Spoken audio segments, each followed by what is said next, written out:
ক্বালা রাসূলুল্লাহি সাল্লাল্লাহু আলাইহি ওয়াসাল্লাম, আল্লাহ নবী বলেন, ইন্নাল্লাহা কাতাবা আলা ইবনি আদামা হাজ্জাহু মিনাজ জিনা আদরাকাহু লা মাহালা। নবীজি বলেন, আদম সন্তানকে আল্লাহ ব্যভিচারের অংশ দ্বারা পরীক্ষা করবে। এই পরীক্ষায় আমি, আপনি, আলেম আওয়াম সবাই পরীক্ষার সম্মুখীন হবে। ব্যভিচারের পরীক্ষা, সবাই এই পরীক্ষার সম্মুখীন হবে। নবীজি বলেন, আদরাকাহু লা মুহালাতা হবে। নবী বলেন, ফাই জিনাল আইনি আন নজরু, চোখের জিনা হলো দেখা হারাম জিনিস। যেই জিনিসের দিকে দেখা হারাম, এই জিনিস দেখা হলো চোখের জিনা। নারী একজন রাস্তা দিয়ে হেঁটে যায়, এই নারীর দিকে দেখা হলো চোখের জিনা। এই পরীক্ষার মধ্যে কে না পড়ে বলেন? রাস্তা দিয়ে একজন নারী হেঁটে যায়, এবার আপনার সামনে জিনার পরীক্ষা, নারীর দিকে আপনি বারবার তাকানো, এই জিনার পরীক্ষা আপনি ফেল। নবী বলেন, ওয়াজিনাল লিসান আল মান্তিক, মুখের জিনা হলো কথা বলা। এবার আল্লাহ নবী আজীব এক শব্দ বললেন, ওয়ান নাফসু তামান্না ওয়া তাশতাহি, দিল কল্পনা করে একটা নারীকে দেখার পর রাতের বেলা বিছানায় বালিশের মধ্যে মাথা লাগিয়ে চিন্তা করা শুরু করে দেয়। কথা বলার পর একটা নারীর সাথে রং নাম্বারে কথা বলেছে, নারীর কণ্ঠ ভালো লাগার পর নাফসু তাশতাহি ওয়া তামান্না, নফস কল্পনা করা শুরু করছে, না জানি দেখতে কেমন। নারীকে দেখছে রাতে, কল্পনা। নারীর সাথে কথা বলছে, কল্পনা। ব্যভিচার, কল্পনা, ব্যভিচার, দেখা, ব্যভিচার। অবৈধভাবে তার কথা শোনা, কানের ব্যভিচার, তার সাথে কথা বলা, জবানের ব্যভিচার। এই ব্যভিচার থেকে বলেন কয়জন বেঁচে আছে? রাতের পর রাত, ঘন্টার পর ঘন্টা আলোচনা করছে। রাসূল করিম সাল্লাল্লাহু আলাইহি সাল্লাম বলেন পরিশেষে, ওয়াল ফারজু ইউসাদ্দিকু যালিকা ওয়া ইউকাযিব, লজ্জাস্থান এটাকে বাস্তব রূপ ধারণ করে, লজ্জাস্থান এটাকে বাস্তবে রূপ দেয়। বলেন নাউযুবিল্লাহ। এই তৃতীয় হাদিসটা বললাম। হাদিসগুলা কেন বলতেছি? লজ্জা সম্পর্কে আলোচনা করার ভূমিকায় চারটা হাদিস বলতেছি। 4 নাম্বার হাদিস বুখারী শরীফের 7520 নাম্বার হাদিস। আব্দুল্লাহ ইবনে মাসউদ রাদিয়াল্লাহু তাআলা আন রাসূল করিম সাল্লাল্লাহু আলাইহি সাল্লামকে প্রশ্ন করলেন, আইয়ুয যামবি আযমু ইনদাল্লাহি ইয়া রাসূলুল্লাহ, আল্লাহর কাছে সবচেয়ে বড় অপরাধ কোনটা?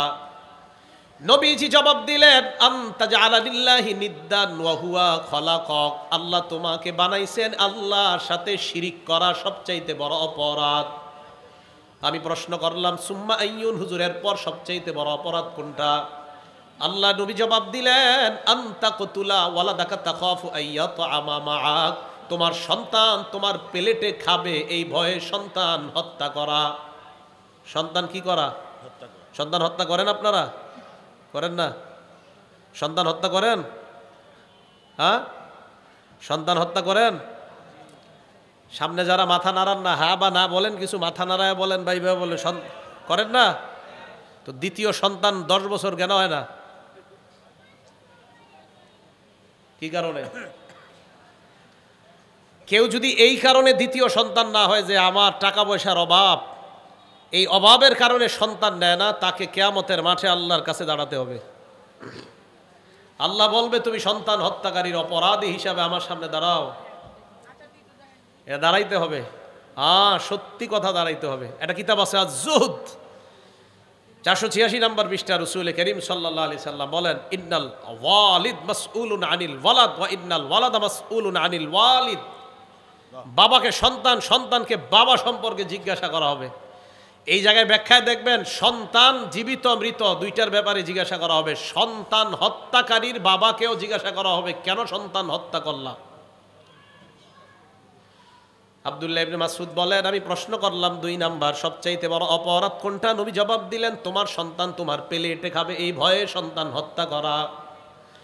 এরপর আমি প্রশ্ন করলাম, সুম্মা আইয়ুন, হুজুর এরপর সবচাইতে বড় অপরাধ কোনটা? নবী বললেন, আনতুজানি বিহালিলাতি জারিক, তোমার প্রতিবেশীর স্ত্রীর সাথে ব্যভিচার করা। প্রতিবেশীর স্ত্রী আপনার, আমাদের কাছে আমানত, তার সাথে ব্যভিচার করা এর সবচাইতে বড় অপরাধ। নাম্বার 3, কেউ বিদেশ গিয়েছে, তার স্ত্রী আপনাদের এলাকায় আছে, আপনি ছলে বলে কৌশলে ফুসলিয়ে তার সাথে ব্যভিচার করা, এটা আল্লাহর কাছে সবচাইতে বড় অপরাধ। নাম্বার 3। আল্লাহ আমাদেরকে এই অপরাধগুলা থেকে বেঁচে থাকার তৌফিক দান করেন। আমিন। এই যে 4টা হাদিস শোনাইলাম, 4 হাদিসে জিনার কথা আছে। কি বুঝাইতে চাইলাম এই 4 হাদিস দিয়া? মানুষের মাঝে মাদকতা, জিনা, ব্যভিচার এগুলা কেন বৃদ্ধি পাবে? বৃদ্ধি পাওয়ার সবচাইতে মূল কারণ হবে মানুষের লজ্জা কমে যাওয়া। মানুষের কি কমে যাওয়া? লজ্জা। এবার লজ্জার ব্যাপারে 10টা কথা বলি, মুখস্থ করবেন। লজ্জার ব্যাপারে 10টা কথা।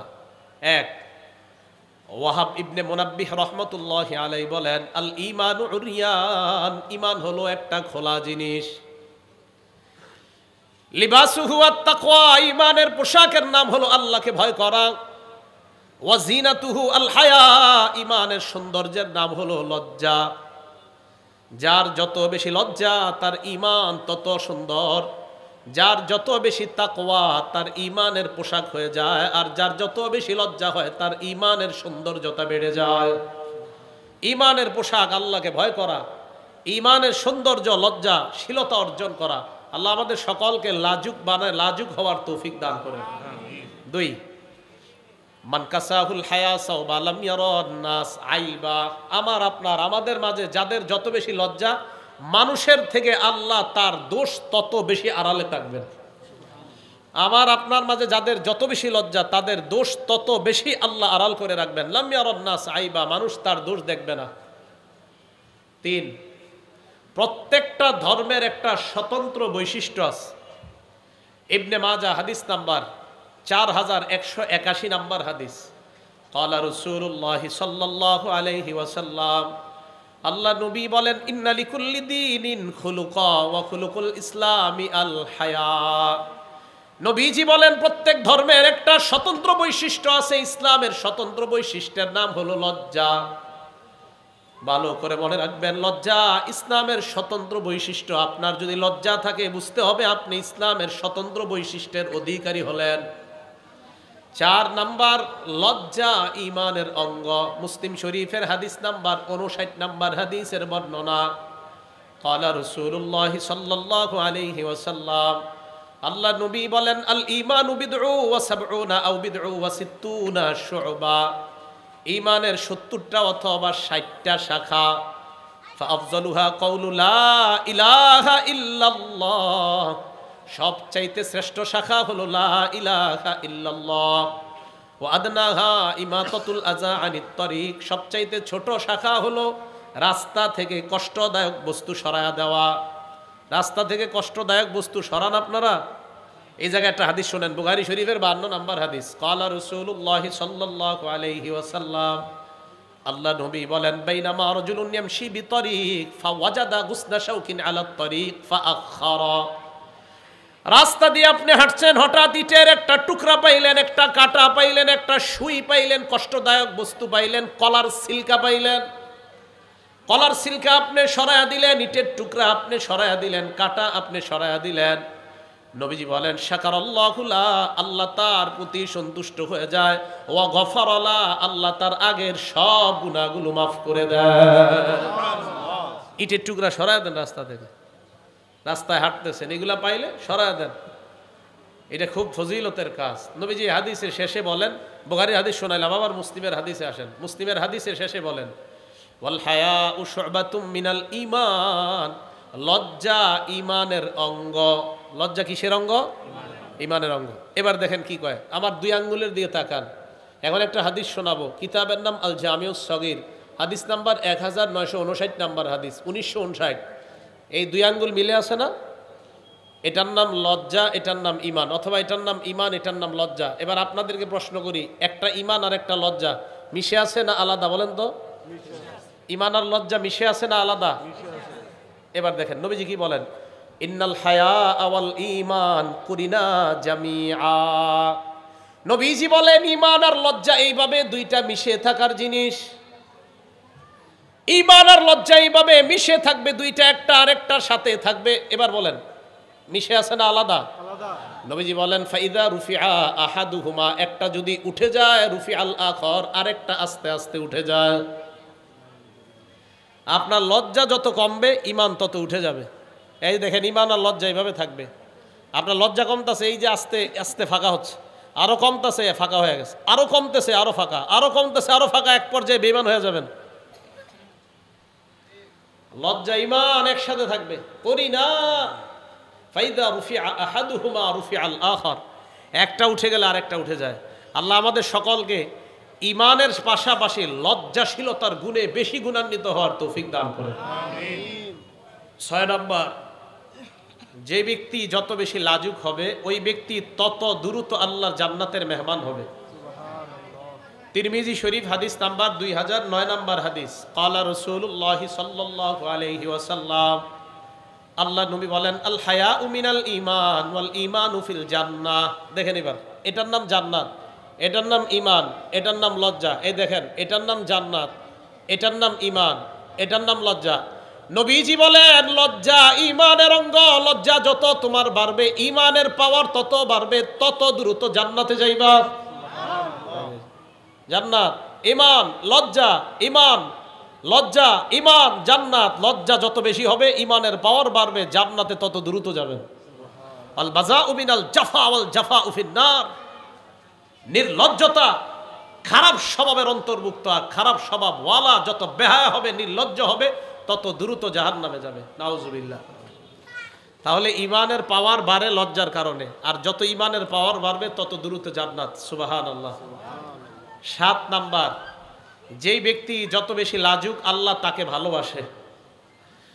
হাদিস আল জামিউস সগীর হাদিস নাম্বার 1662, 1662 নাম্বার হাদিস। ক্বালা রাসূলুল্লাহ সাল্লাল্লাহু আলাইহি ওয়াসাল্লাম, আল্লাহ নবী বলেন, ইন্নাল্লাহা ইযা আনআমা আলা আবদিন নি'মা আহাব্বা আইয়ুরা আসারান নি'মাতি আলাইহি। নবীজি বলেন, আল্লাহ যখন কোনো বান্দাকে কোনো নিয়ামত দান করে, ওই নিয়ামতটা আল্লাহ দেখতে চায়। বান্দাকে কোনো নিয়ামত দান করলে নিয়ামতটা আল্লাহ দেখতে চায়। 1 কোটি টাকার মালিক আল্লাহ আপনাকে বানাইছেন, আল্লাহ চায় এই 1 কোটি টাকা থেকে আপনি কিভাবে দান করেন, এটা আল্লাহ দেখতে চায়। এটা দেখতে চায়। কোটিপতি যদি 1 লক্ষ টাকা দান করেন, এইভাবে আল্লাহ আপনি দেখতে চাইছেন, তাই আপনাকে দেখাইলাম। মানে আল্লাহকে, মানুষকে না, মানুষকে দেখার নাই, আল্লাহ আপনাকে কোটিপতি বানাইছে, তো আপনি আল্লাহকে দেখাইলেন। আমাদের কমিশনার সাহেব আছে এখানে, ওনারে দিয়ে উদাহরণ দিই। ওনাকে আল্লাহ কমিশনার বানাইছে, তো উনি এই ক্ষমতা, এটা আল্লাহর পক্ষ থেকে নেয়ামত। আল্লাহ চায় উনি এলাকার মধ্যে ন্যায় ইনসাফ প্রতিষ্ঠা করুক। আমরা চাই ওনার মাধ্যমে এলাকা থেকে মাদক সহ যত অপরাধ সব নির্মূল হবে। আল্লাহ চায়। তো আল্লাহ কাউকে যখন নিয়ামত দেয়, এই নিয়ামতটা আল্লাহ চায় আমি দেখতে চাই। তো রাসূল করিম সাল্লাল্লাহু আলাইহি সাল্লাম বললেন, বান্দার নিয়ামত আল্লাহ দেখতে চায়। এবার দেখেন কি কয়, ওয়ায়ুবগিজুস সাইলাল মুলহিফা। নাসুর বান্দা হয়ে যারা ভিক্ষা করে তাদেরকে আল্লাহ অপছন্দ করে। নাসুর বান্দা, গাড়িতে বসে, আমি আলহামদুলিল্লাহ পড়াশোনা করার চেষ্টা করি, গাড়িতে বসে থাকলেও তো গাড়িতে বসে বসে পড়ি। তো প্রাইভেট কারের দরজায় এসে অনেক সময় ভিক্ষুকরা দেখবেন এমন করে, ধাক্কা দেয়। তো আপনি অনেক সময় খেয়াল করতে পারেন না, অনেকক্ষণ যদি না খোলেন দরজা, জোরে একটা মারে, যেতে যায়। ইউবগিজুস সাইলাল মুলহিফা। নাসুর বান্দা হয়ে যদি ভিক্ষা করে, তাকে আল্লাহ অপছন্দ করে। ওয়ায়ুহিব্বুল হাইয়াল মুতাআফফিফা। যেই ব্যক্তি লজ্জার কারণে মানুষের কাছে চাইতে পারে না, অভাবী বান্দা, লজ্জার কারণে চাইতে পারে না, এই বান্দাকে আল্লাহ ভালোবাসেন। লজ্জা, অভাব, অনটন আছে, লজ্জার কারণে কাউকে বলে না, যাকাত তাদেরকে খুঁজে খুঁজে দেওয়া উচিত। একে আল্লাহ ভালোবাসে। যার যত বেশি লজ্জা তাকে আল্লাহ তত ভালোবাসে। আমাকে, আপনাকে, আমাদের সকলকে আল্লাহ লজ্জাশীলতার গুণে গুণান্বিত হওয়ার তৌফিক দান করেন। 8 নাম্বার, যেই ঘরের নারী পুরুষের যত বেশি লজ্জা, ওই ঘরে আল্লাহ তত বেশি রহমত বরকত নাজিল করেন।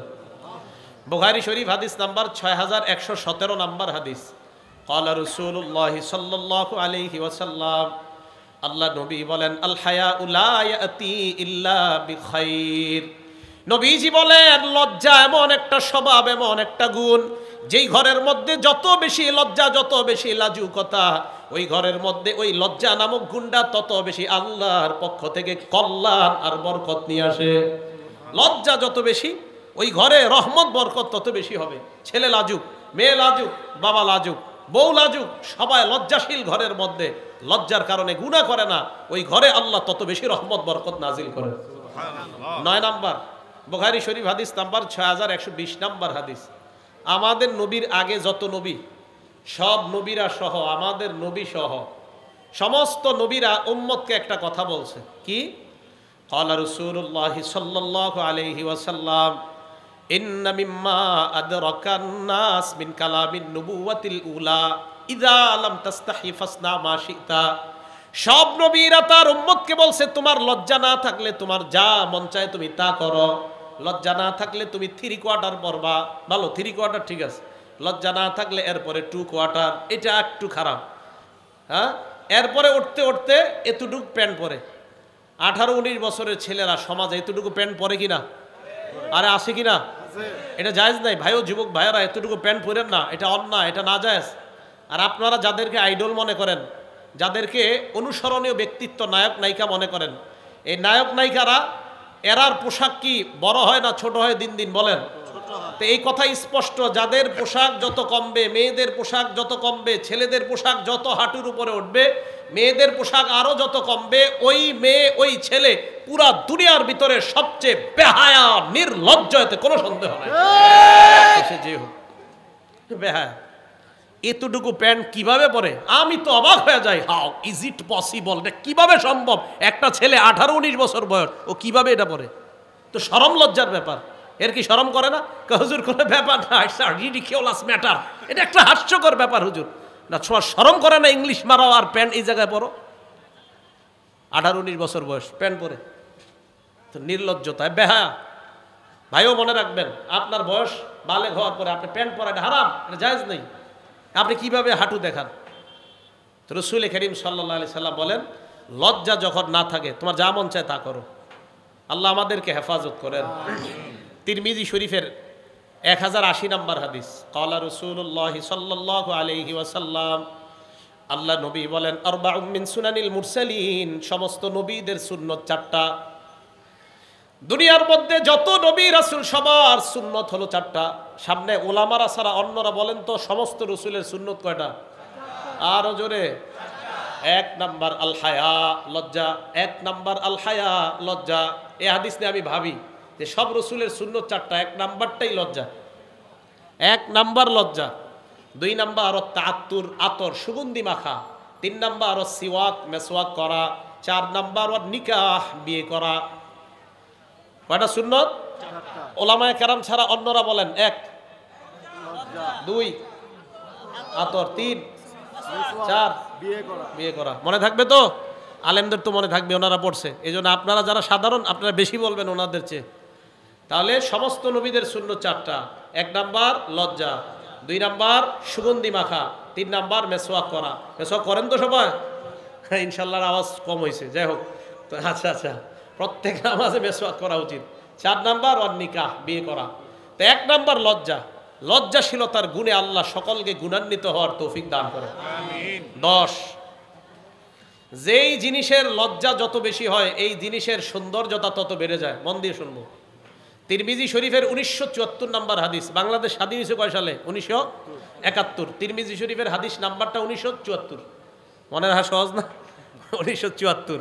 বাংলাদেশ স্বাধীন হয়েছে 1971, আর বলবেন তিরমিজি শরীফের হাদিসটা 1974।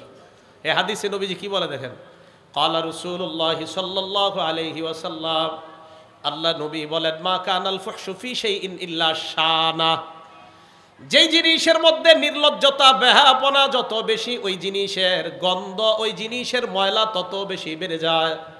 তাহলে মেয়েদের পোশাক যত ছোট হয় তার শরীরে ময়লা তত বাড়ে, পোশাক যত কমবে ময়লা বাড়বে। ওয়ামা কানাল হায়াউ ফি শাইইন ইল্লা জানা, যেই জিনিসের মধ্যে লজ্জা বেশি ওই জিনিসের সৌন্দর্যতা বেড়ে যায়। আমাকে আপনারা বলেন, দোকানের মধ্যে যখন আপনারা স্যাম্পল দেখেন, স্যাম্পল দেখার পর এরপরে কেন বলেন গোডাউনের একটা দেন, কেন ওটা নেন না? হ্যাঁ, তো স্যাম্পলটা দেখেই তো পছন্দ করছে, ওইটা নেন। না, গোডাউনের একটা দেন, তার মানে দামি যেটা এটা গোপন। দামিটা সবাই বলেন দামি। বলেন তো আসমান জমিনের মাঝে সবচাইতে দামি কে? আল্লাহ। সবচাইতে দামি কে? দেখি ওই যে দামি জিনিস গোপন থাকে। হ্যাঁ, আল্লাহ সবচেয়ে দামি তাই গোপন। আল্লাহ সবচেয়ে দামি তাই গোপন। হ্যাঁ, দেখবো আমরা জান্নাতে ইনশাআল্লাহ। তো এখান থেকে কি বোঝা যায়? দামি জিনিস গোপন থাকে। এবার আমি আপনাদেরকে বলবো দুনিয়ার সবচাইতে শ্রেষ্ঠ একটা সম্পদের কথা বলবো। তাহলে বলেন তো সবচেয়ে শ্রেষ্ঠ জিনিসটা কি গোপন থাকা দরকার না প্রকাশ? সবাই বলেন, এটা কি যত্ন করা দরকার না খোলামেলা রাখা দরকার? আমি আবার বলছি, দুনিয়ার শ্রেষ্ঠ একটা সম্পদের কথা বলবো। এই শ্রেষ্ঠ সম্পদটা কি যত্ন করা দরকার না খোলামেলা রাখা দরকার? মুসলিম শরীফ হাদিস নাম্বার 3535 3535 3535 কালা রাসূলুল্লাহ সাল্লাল্লাহু আলাইহি ওয়াসাল্লাম, আল্লাহ নবী বলেন, আদ-দুনিয়া মাতা, পুরা দুনিয়াটা ভোগের জায়গা, ওয়া খায়রু মাতা'id দুনিয়া আল মারআতুস সালিহা, এই দুনিয়ার মাঝে সবচেয়ে শ্রেষ্ঠ সম্পদ হলো একজন নেককার নারী। সুবহানাল্লাহ। আমি বলবো, আপনারা উত্তর দিবেন। বলেন তো, দুনিয়ার শ্রেষ্ঠ সম্পদ নেককার নারী। দুনিয়ার শ্রেষ্ঠ সম্পদ, দুনিয়ার শ্রেষ্ঠ সম্পদ। তাহলে এটা কি আমরা যত্ন নিব নাকি খোলামেলা রাখবো? দামি আল্লাহ গোপন থাকে, তাই দামি নারী তাকেও আমরা গোপন রাখবো। সুবহানাল্লাহ। দামি জিনিস গোপন রাখতে হয়, এটাই উসুল। প্রয়োজনে প্রকাশ করা। এই জন্য মেয়েকে যেদিন দেখবে ছেলে আইসা দেখা যায়, মেয়ের স্বামী মেয়েটাকে দেখা যায়। আল্লাহ আমাদের সকলকে কোরআন সুন্নাহ, নিজের মন মতো না বরং কোরআন সুন্নাহ যেইভাবে নবী আসলে আমাদেরকে বুঝাইতে চাচ্ছে ওইভাবে যেন আমরা বুঝতে পারি, আল্লাহ তৌফিক দান করেন।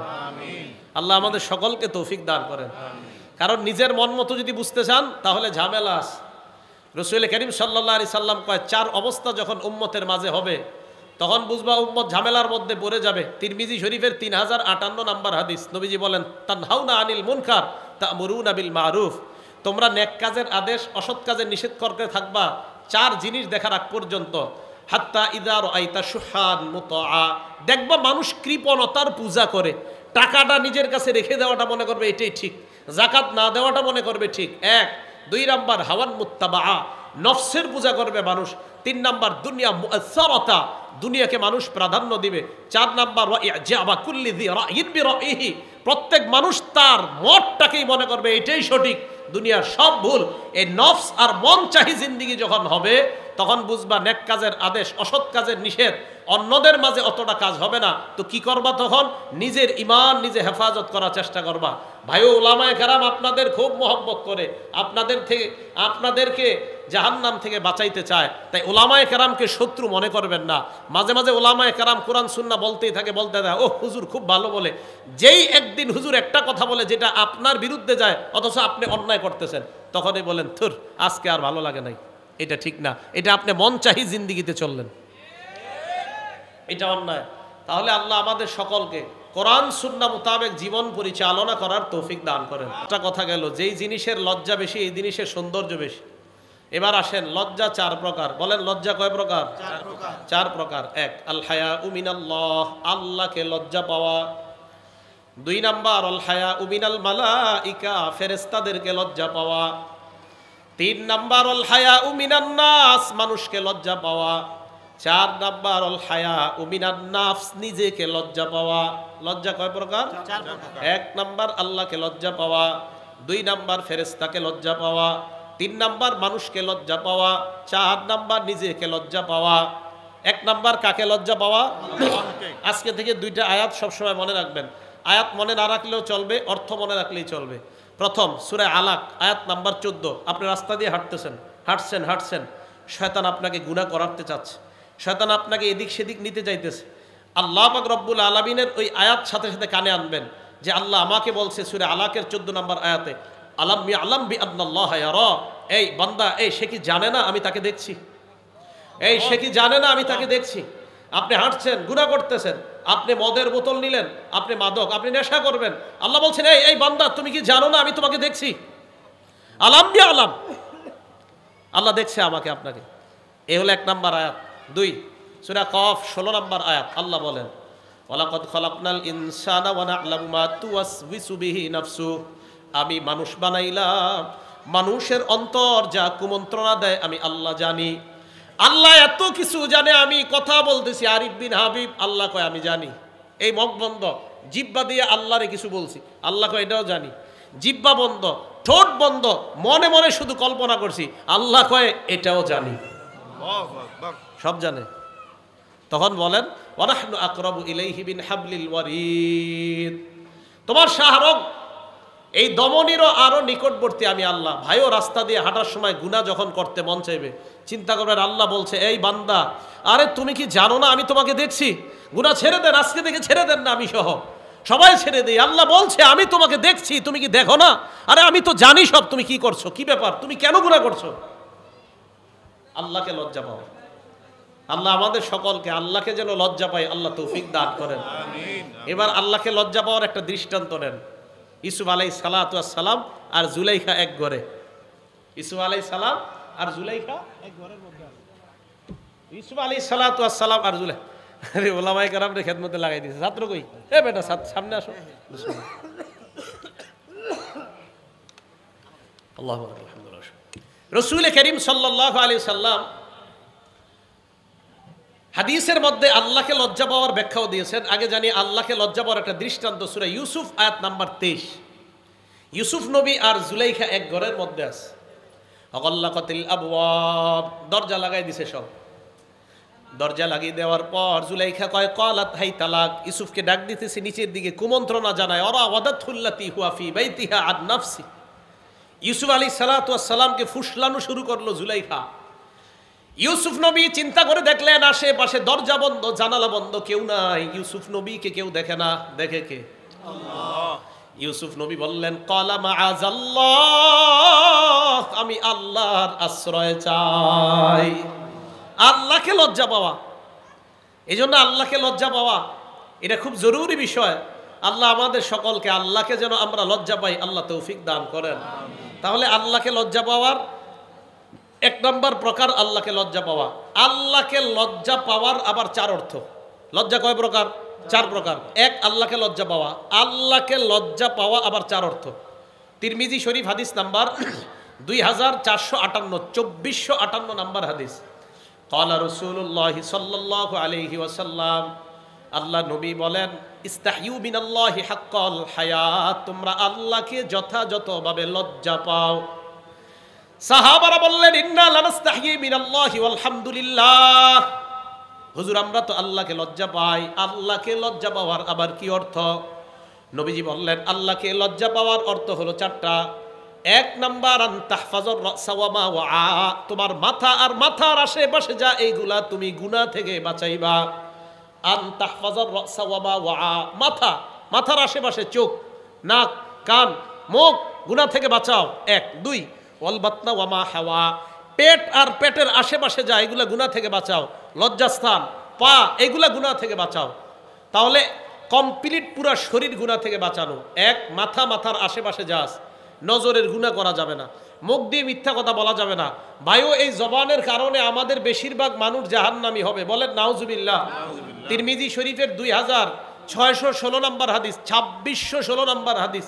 রাসূল করিম সাল্লাল্লাহু আলাইহি সাল্লাম বলেন হাল ইয়াকুব্বুন নাস ফিন্নার আলা ওয়ুজুহিহিম আও আলা মানাখিরিহিম ইল্লা হাসাইদু আলসিনাতিহিম, মানুষ বেশিরভাগ মানুষকে আল্লাহ মাথাটা নিচের দিকে দিবে, পাগুলা উপরের দিকে দিয়ে তাদেরকে ধাক্কাইতে ধাক্কাইতে আল্লাহ জাহান্নামে ফেলে দিবে। কেন? নবী বলেন শুধু এই মুখের কারণে অধিকাংশ মানুষ এইভাবে জাহান্নামী হবে। তো এক নাম্বার আল্লাহকে লজ্জা পাওয়া, জবান হেফাজত করা, নজর হেফাজত করা, নাক হেফাজত করা। আল্লাহ আমাদের সকলকে গুনাহ থেকে এই অঙ্গগুলা বাঁচানোর তৌফিক দান করেন। দুই নাম্বার ওয়াল বাতনা ওয়া মা হাওয়া, পেট, পেটের আশেপাশে যা এগুলা গুনাহ থেকে বাঁচানো। এবার দুইটা মিলায় দেখেন, রাসূল বলেন মাই ইয়াজমান লি মা বাইনা লাহইহি ওয়া মা বাইনা রিজলাইহি, আরেক বর্ণনায় ওয়া মা বাইনা ফাখিজাইহি। নবীজি বলেন এই দুই চোয়ালের মাঝখানে যেই জবান আছে, এই জিহ্বা যারা আমাকে গ্যারান্টি দিবা জবান দিয়ে কাউকে তুমি কষ্ট দাও না, জবান দিয়ে কাউকে আঘাত করো না, জবান দিয়ে কারো গীবত করো না, জবান দিয়ে তুমি মিথ্যা কথা বলো না। নবী বলেন এক নাম্বার জবানের নিরাপত্তা আমাকে দিয়ে দাও। দুই নাম্বার দুই রানের মাঝখানের লজ্জাস্থানের নিরাপত্তা আমাকে দিয়ে দাও। নবীকে যদি বলতে পারেন হুজুর আমি জবান দিয়ে গুনাহ করি না, লজ্জাস্থান দিয়ে আমি গুনাহ করি না, আল্লাহ নবী বলেন দুই জিনিসের গ্যারান্টি নিরাপত্তা দিয়ে দাও, আজমান লাহুল জান্নাহ, আমি নবী তাকে জান্নাতে নেওয়ার জিম্মাদার হয়ে গেলাম। আমি আল্লাহর কাছে বলে তাকে জান্নাতে নিব। তাহলে এক নাম্বার মাথা, মাথার আশেপাশে যা গুনাহ থেকে বাঁচানো। দুই নাম্বার পেট, পেটের আশেপাশে গুনাহ থেকে বাঁচানো। এই দুই জায়গার দ্বারা কি বোঝা যায়? কমপ্লিট পুরা বডি গুনাহ থেকে বাঁচানো। তিন নাম্বার ওয়া তাতাযাক্কারুল মাউতা ওয়াল বিলাহ, মরণ স্মরণ করা, মরণের পর আপনি পচে যাবেন এই অংশটা স্মরণ করা। আমি আপনি আজকে মারা গেলাম, এই যে দেখেন আমি আপনাদের সামনে বয়ান করতেছি, কি জনপ্রিয়তা, হ্যাঁ ভাবসাব এমনই তো আমার, হ্যাঁ আমি কালকে মারা যাবো, শেষ শেষ, কালকে এই একটু পরে মারা যাবো, কালকে এই মুহূর্তে একদিন, পরের দিন 2 দিন, পরের দিন 3 দিন। বিশ্বাস করেন 3 দিন পরে আপনারা যার যার মতো কাজ শুরু করবেন। 4 দিনের দিন আরিফ বিন হাবিবের জন্য কিছু একটা করা দরকার, আচ্ছা 7 দিনের দিন ভুলে গেছেন। 1 মাস পরে সবাই সবার মতো, 1 বছর পরে কিসের কে আরিফ বিন হাবিব, কোথায় কে সে কি, সব শেষ। ওয়াতাতাযাক্কারুল মাউতা ওয়াল বিলা, তুমি মরে যাইবা, মরার পর পচে যাইবা, ওটা নিয়ে ভাবো। এটাই তো সত্যি কথা। আমি আপনি মারা যাওয়ার পর আমার সন্তানাদি, আমার আত্মীয় স্বজন আমাদেরকে দাফন করে দিবে। দাফন করে দেওয়ার পর একটু বলবে এই সেই, সে ভালো ছিল, সেই ছিল, সেই ছিল, 2 দিন 3 দিন, আস্তে আস্তে সবাই সবার মতো চলবে। আপনার বাড়ি গাড়ি সব রয়ে গেল। এটা নিয়ে ভাবেন যে আমি যা কামাই করেছি, যা উপার্জন করেছি, সব রয়ে গেল, আমি কবরে চলে গেলাম।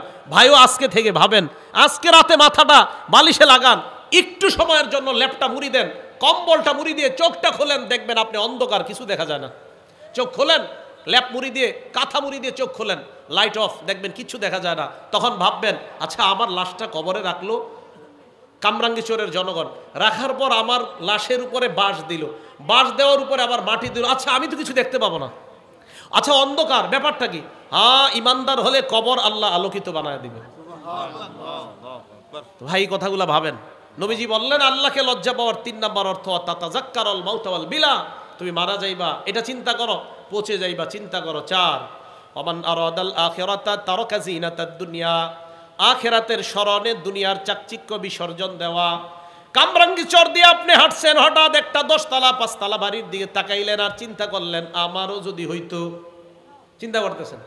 এখন মনে করেন কি করবেন, তখন আখেরাত চিন্তা করবেন, আখেরাতে আল্লাহ আরো বড় দিবে, সুবহানাল্লাহ। এই চিন্তায় দুনিয়ার চাকচিক্য বিসর্জন দেওয়া। নবী বলেন মাথার আশেপাশ গুনাহ থেকে বাঁচানো, পেটের আশেপাশ গুনাহ থেকে বাঁচানো, আখেরাত কবরের কথা স্মরণ করা। 4 আখেরাতের চিন্তায় দুনিয়ার চাকচিক্য বিসর্জন দেওয়ার গুণ। এই 4টা যার মাঝে অর্জন হয়ে যাবে প্রাত্যহিক প্রতিদিনের জীবনের মধ্যে, ফাকাদ ইস্তাহইয়া মিনাল্লাহি হাক্কাল হায়া, সে আল্লাহকে যথাযথ লজ্জা পাইল। 2 নাম্বার আল হায়া মিনাল মালাইকা, ফেরেশতাদেরকে লজ্জা পাওয়া। সূরা এটা সূরা ইনফিতরের আয়াত মনে রাখবেন, ওয়া ইন্না আলাইকুম লাহাফিজিন কিরামান কাতিবিন। এই যে আমি আপনি হাঁটছি, এখন থেকে আমরা নিয়ত করব যে হাঁটতেছি। আল্লাহ বলেন ওয়া ইন্না আলাইকুম লাহাফিজিন, তোমাদের সাথে সংরক্ষণকারী ফেরেশতা আছে, কিরামান কাতিবিন, সম্মানিত লেখকগণ। আমি আপনি টেলিভিশনের দিকে তাকাইলাম, ফেরেশতা লিখে ফেলছে।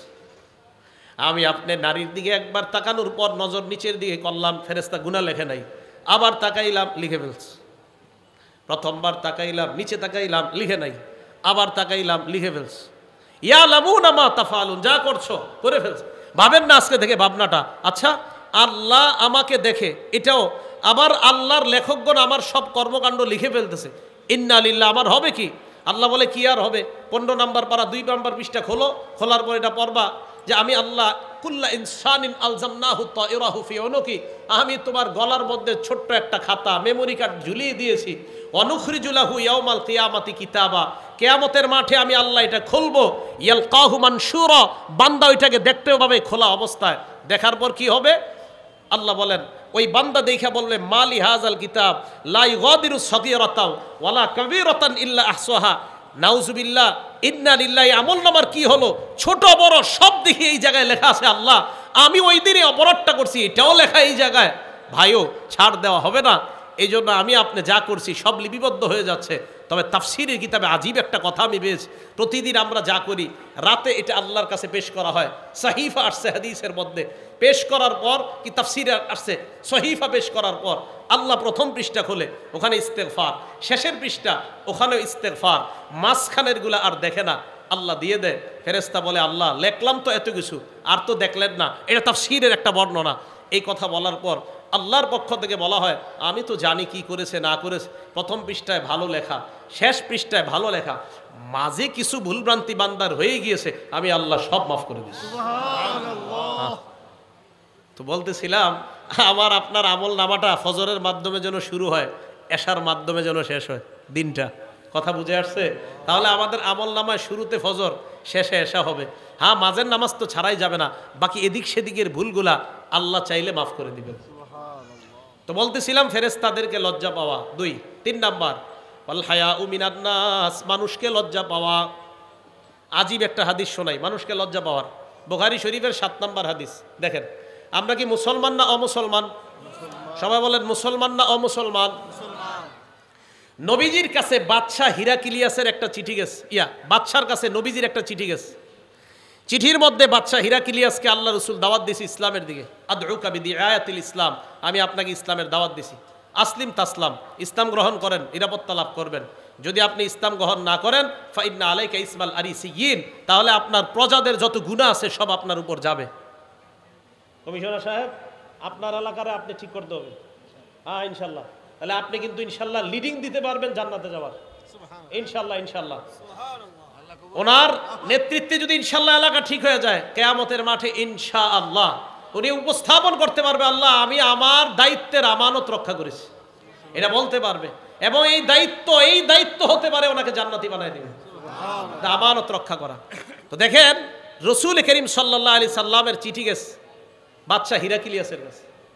যাওয়ার পর নবী বললেন, আমি আপনাকে ইসলামের দিয়ে আহ্বান করলাম, দাওয়াত দিলাম, ইসলামের দিকে দাওয়াত দিলাম, আপনি ইসলাম গ্রহণ করেন, আপনি নিরাপত্তা লাভ করবেন। আপনার যদি ইসলাম গ্রহণ করতে না পারেন, আপনি যদি না করেন, আপনার দেখা দেখি আপনার প্রজারাও ইসলাম গ্রহণ করবে না, তাদের গুনাহ কিন্তু আপনার উপর বর্তাবে যদি তারা আপনার উপর অনুসরণ করে গুনাহ করে। তো এই কথা বলার পর বাদশাহ হিরাকিলিয়াস চিঠি পড়ার পর বলল, আচ্ছা এই জায়গায় কি মক্কার কেউ আছে যাদেরকে এই নবীর ব্যাপারে কিছু জিজ্ঞাসা করা যায়? হ্যাঁ বাদশাহ, আবু সুফিয়ান নামে এক ব্যবসায়ী এই এলাকায় আসছে, আপনি বললে তাকে ডাকতে পারি। কয় ডাকো। এই জায়গাটা মন দিয়ে শোনেন, আবু সুফিয়ান রাদিয়াল্লাহু তাআলা আন তখনও মুসলমান হয় নাই। আবু সুফিয়ান রাদিয়াল্লাহু তাআলা আনহুরে ডাকছে, সামনে বসাইছে আবু সুফিয়ানকে, পিছনে ওনার সব সাথী যারা আছে তাদেরকে, সবাই কাফের, সবাই কাফের। বাদশাহ দুভাষী একজন, যেই ব্যক্তি আরবিও বুঝে বাদশার ভাষাও বুঝে। বাদশাহ তাকে বলল, তাকে বলো আমি যা যা বলবো সব যেন সত্য কথা বলে। এবার বাদশাহ তাকে বলল, তাকে বলো আমি তাকে কোনো প্রশ্ন করলে ফাইন কাজা বানি, আবু সুফিয়ান যদি মিথ্যা বলে। আবার বলছি, বাদশাহ বলতেছে তাকে বলো এই আবু সুফিয়ানকে নবীর ব্যাপারে যা বলবো যদি মিথ্যা বলে, কাযযিবুহু, পিছনে যারা আছে তারা যেন সাথে সাথে বলে এই তুমি মিথ্যা বলছো। উনি মিথ্যা বললে পিছনে সবাই বলবে এই তুমি মিথ্যা বলছো।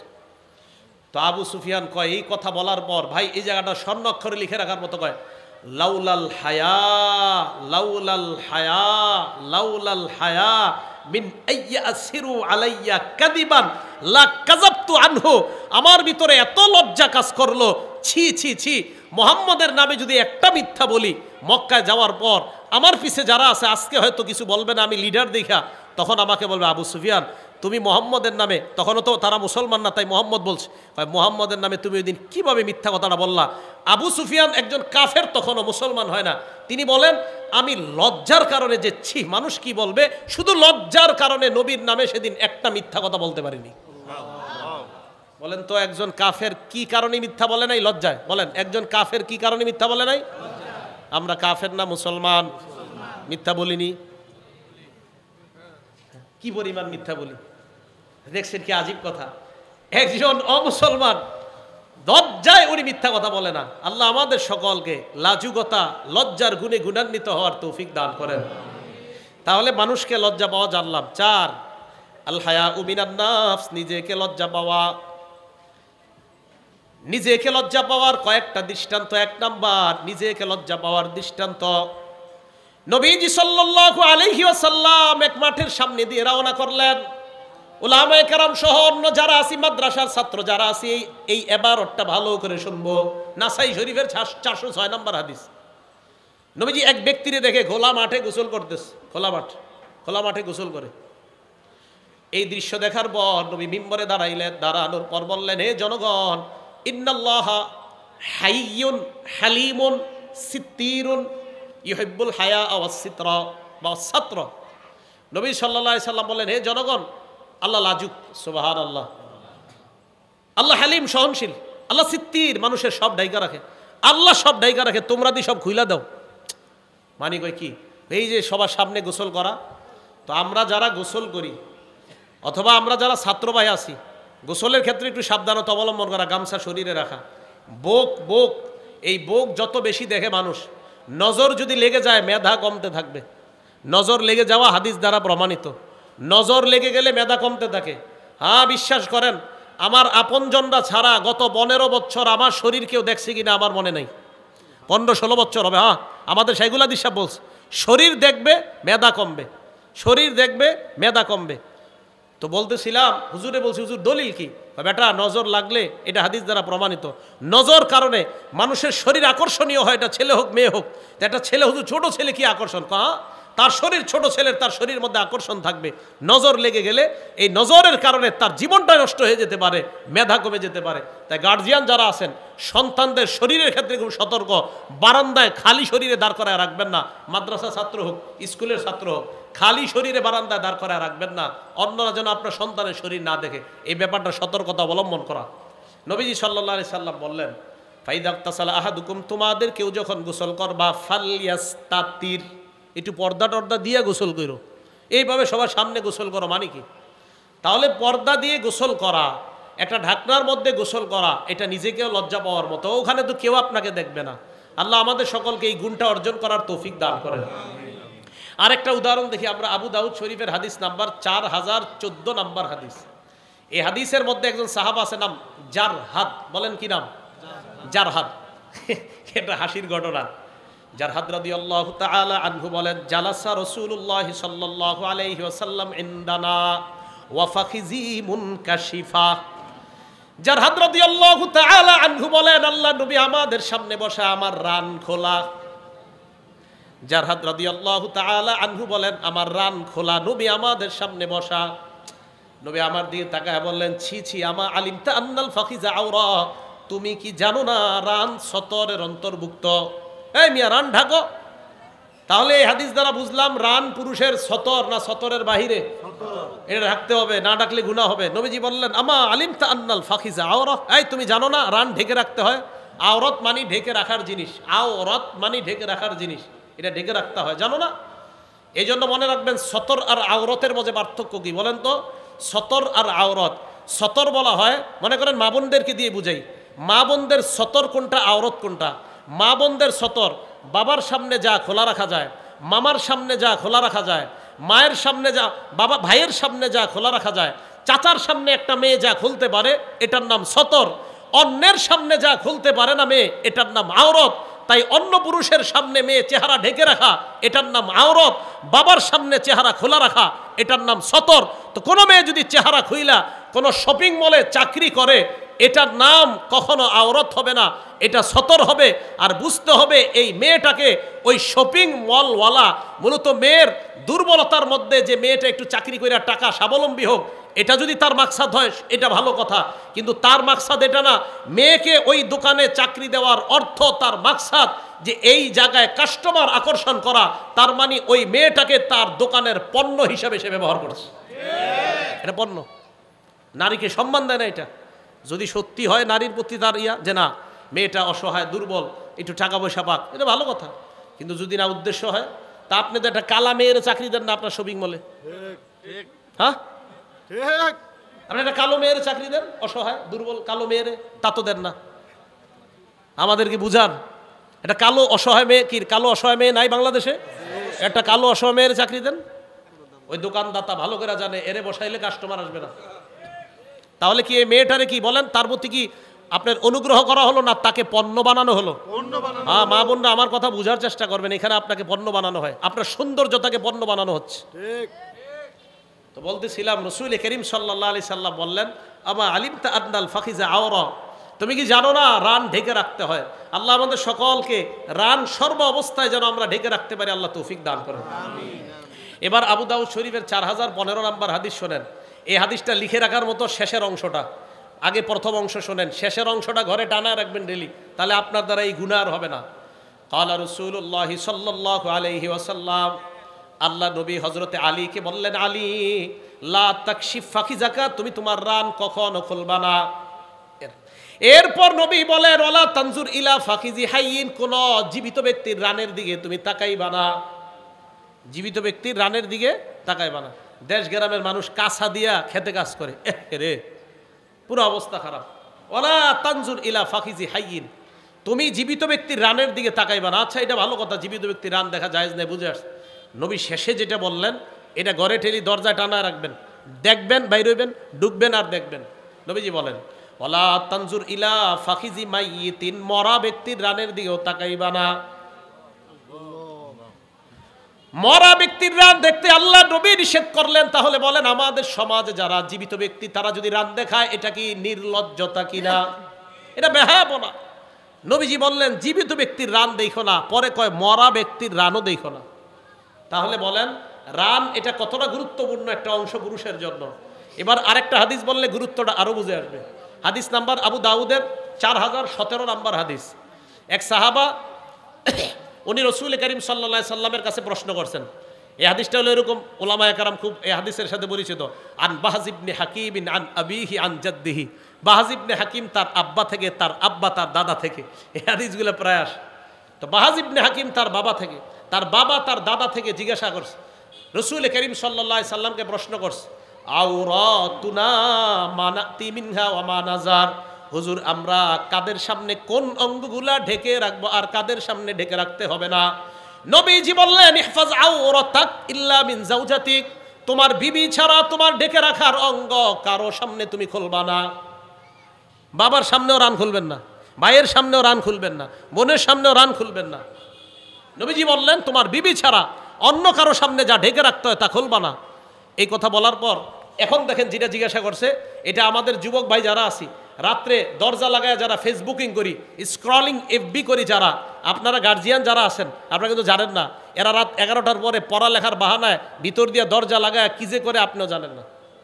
এখন শোনেন, তো সাহাবা প্রশ্ন করলেন হুজুর ইজা কানা আহাদুনা খালিয়া, হুজুর ঘরে দরজা লাগায় যদি কেউ একা একা ঘরের ভিতরে থাকি তাহলেও কি রান ডাকতে হবে?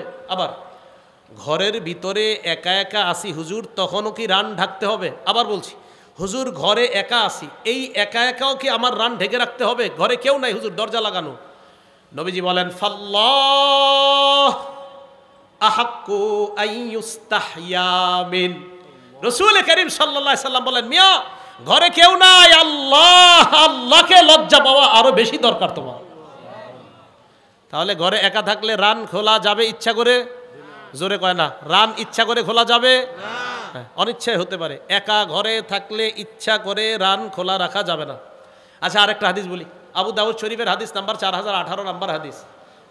এই হাদিসটাও সবার জন্য। ক্বালা রাসূলুল্লাহি সাল্লাল্লাহু আলাইহি ওয়াসাল্লাম, আল্লাহ নবী বলেন লা ইয়ানজুরুর রাজুলু ইলা উরিয়াতির রাজুল, কোন পুরুষ অন্য পুরুষের লজ্জাস্থানের দিকে তাকাবে না। ওয়ালাল মারআতু ইলা উরিয়াতিল মারআ, কোন নারী অন্য কোন নারীর লজ্জাস্থানের দিকে তাকাবে না। এরপর নবীজি কি বলে দেখেন, ওয়ালা ইউফজির রাজুলু ইলার রাজুলি ফি সাউবিন ওয়াহিদ, এক পুরুষ আরেক পুরুষের সাথে এক কাঁথার নিচে, এক কম্বলের নিচে, এক লেপের নিচে ঘুমাবে না। হ্যাঁ যারা আছেন, দুই ছেলেকে এক লেপের নিচে ঘুমাইতে দিয়েন না, দুই ছেলেকে এক লেপ, এক কম্বল, এক কাঁথার নিচে ঘুমাইতে দিয়েন না। ভাইয়েরা শুনেন, ছোটবেলা থেকে 5-6 বছর থেকে ছেলের কম্বল লেপ আলাদা করে দেন, দুইজনের আলাদা করে দেন। এরপরে নবী বলেন ওয়ালাল মারআতু ওয়ালা তুফজিল মারআতু ইলাল মারআতি ফি সাউবিন ওয়াহিদ, এক মেয়ে আরেক মেয়ের সাথে এক কাঁথা এক কম্বলের নিচে ঘুমাবে না। এই আমল ঘরে চালু করেন, কয়েকটা অপশন হতে পারে। পারলে খাট আলাদা করেন দুইজনের, না পারলে এক খাটের মধ্যে মাঝখানে কোল বালিশ আর আলাদা তাদেরকে কাঁথা কম্বল দিয়ে দেওয়া। ইনশাল্লাহ 5-6 বছর বয়স থেকে ছেলে মেয়ে লজ্জাশীলতার গুণে গুণান্বিত হয়ে তারা ইনশাল্লাহ বড় হবে। কথাটা মনে থাকবে? তাহলে বলেন তো, দুই পুরুষ এক কাঁথা এক কম্বল এক লেপের নিচে দুই ছেলেকে কি ঘুমাইতে দিবেন? না ভাই, আমাদের নবীজি নিষেধ আসছে, দিয়েন না, এটা নির্লজ্জতা বাড়ে, দিয়েন না। আপনার দুইটা লেপ, দুইটা কম্বল, দুইটা কাঁথা আপনি কিনে নেন। আর যদি বলেন হুজুর শীতকালে 2 লেপ কেনার সামর্থ্য নাই, 2 কাঁথা দিয়ে তখন উপরে লেপ দেন। 2 কাঁথা দুইজনে গায়ে দিবে, উপরে লেপ থাকতে পারে। 2 কাঁথা 2 ছেলে গায়ে দিবে, উপরে লেপ থাকবে দুজনের উপরে, এটা হতে পারে। এটা রসুলের এই হাদিসটা পালন করার চেষ্টা করব। তাহলে নির্লজ্জতা থেকে বাঁচতে পারবো, বেহাপনা থেকে বাঁচতে পারবো, লজ্জাশীলতার গুণে গুণান্বিত হতে পারবো। আল্লাহ পাক রব্বুল আলামিন আমাদের সকলকে লজ্জাশীলতার গুণে গুণান্বিত হওয়ার তৌফিক দান করেন। আলোচনা শেষ হয়নি, তো লজ্জাশীলতার গুণ এটা আমরা যেন সকলে অর্জন করতে পারি, আল্লাহ তৌফিক দান করেন। বাকি আলোচনাটা একটু পরে করব। করার আগে আপনাদের সামনে রুমাল যাবে মাদ্রাসার, আপনারা কেউ উঠবেন না, হ্যাঁ কেউ উঠবেন না। ছাত্র ভাইয়েরা রুমাল নিয়ে যান তাড়াতাড়ি, মাদ্রাসার জন্য আপনারা দান করবেন। ছাত্ররা তাড়াতাড়ি রুমাল নিয়ে যাই, আমরা কেউ উঠবো না। ছাত্র ভাইয়েরা সবার সামনে রুমাল নিয়ে যাই, আলোচনা এখনো শেষ হয় নেই। মাদ্রাসার 6 তলার কাজ ইনশাল্লাহ রমজানে ধরা হবে, রমজানে ইনশাল্লাহ 6ষ্ঠ তলার কাজ শুরু হবে।